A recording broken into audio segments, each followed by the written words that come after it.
I would now like to point out that left-brain people are not necessarily uncreative. They can be very creative. Last spring, I had a theater show in Rome, Georgia. And Beaver and his wife, Dana, and my two grandsons, Gray and Ryder, live nearby. So I said to Dana, come over and help me with the show. And the night before the show, we were having dinner with everybody involved, and they said, well, Jeannie, since Dana's here, why don't you tell us a beaver story? There's some stories mothers just can't ever tell, but I have a few I can tell. And I said, you know, I've got one you might not have heard. When Beaver was 16, he was grounded one weekend, something we'd had happen at the PTA meeting.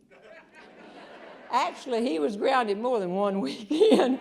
This boy stayed grounded. Somebody met him one time and said, what a personality and what a well-grounded young man. I said, oh, yeah. You could say that he's very well-grounded. We were having people come over to play cards and play bridge and so forth and have dinner.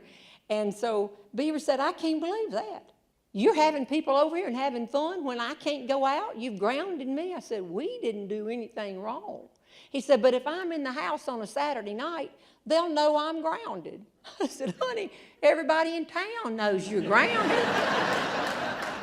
But he got his face straight, and when the company came in, he came downstairs. Hey, y'all, hey, Mr. Personality, blah, blah. In a little while, he said, I think if I can have everybody's attention, it's obvious that I'm here tonight because I have been grounded.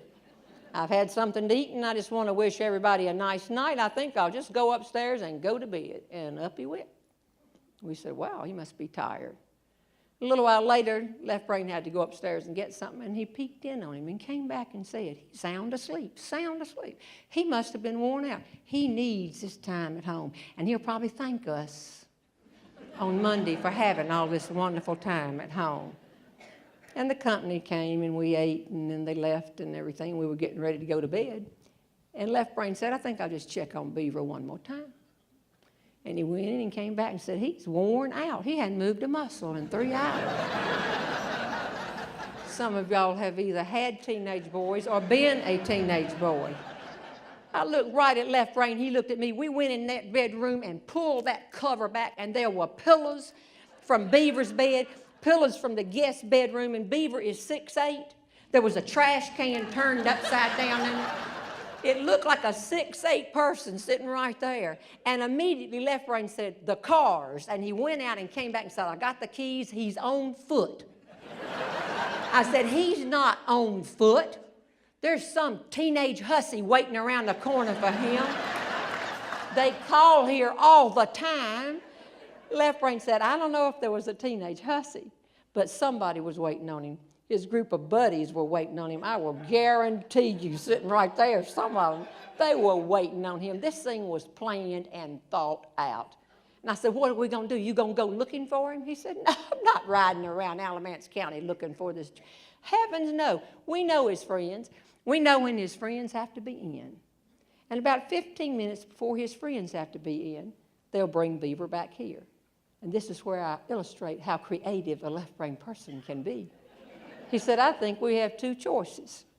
Number one, we can lock up this house tighter than a drum, leaving only open this second-story bedroom window, which is obvious he went out. And I think he's going to find it's a lot tougher getting back up and in than it got him holding onto that tree and getting down. And we can turn all the lights on, so when whoever has him brings him back and puts him out, and he sees all these lights, he will think they're up. And he'll have to sit in the yard a long time until he figures it out. We're in on it. Or, he said, there's a second option. He said, we can lock up this house tighter than a drum, leaving open only that second-story window right there, and we can turn off all the lights and go to bed. But we won't go to bed in our beds, Jeannie. We'll go to bed in Beaver's bed. So we put Left Brain right here, and he kind of curled up, and I put the trash can, and I forgot, we really didn't need all of that down there because he got his foot caught in it and almost fell out of the bed and fell over on that. And then we covered him up, and I got over here, and we were laying, and he said, let's just go to sleep. Well, you don't really go to sleep. You're sort of asleep, but if you hear a noise, you punch the other one like, don't laugh, don't laugh. We were there a long time, and about 11:45, we heard a car door shut very quietly. You could tell that it was not slammed, it was being done. Click, click out here. There were no lights on in the street. Left brain said, he's back. Beaver's back. He says, don't make a sound, just stay here. I said, I'm not going to make a sound. In a few minutes, we heard somebody rattle the back door and then rattle the porch door, come around to the garage. The bed was practically shaking. We was going around. And then we didn't hear anything. We heard him try one window like, but we locked all those windows up. And we thought, he's gone. I said, he's gone. We let him get away. And left brain said, he's not gone, he's thinking. And in a few minutes, we heard feet coming across the roof of the house, very quietly, but you could hear it. These were not squirrels running across the top. And we punched each other again, and he got over and tried to get down, and it was tougher, and get that tree and get through. I thought he's going to pull the windowsill off. What are we doing here?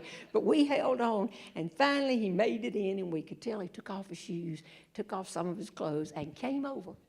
And in the pitch dark, pulled that bedspread back and sat right down on left brain. Turn on the lights.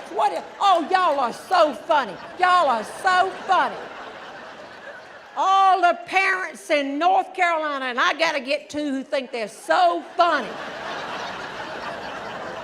Well, the next morning, when he walked out of the living room, after he turned back and he said to us, that was pretty funny.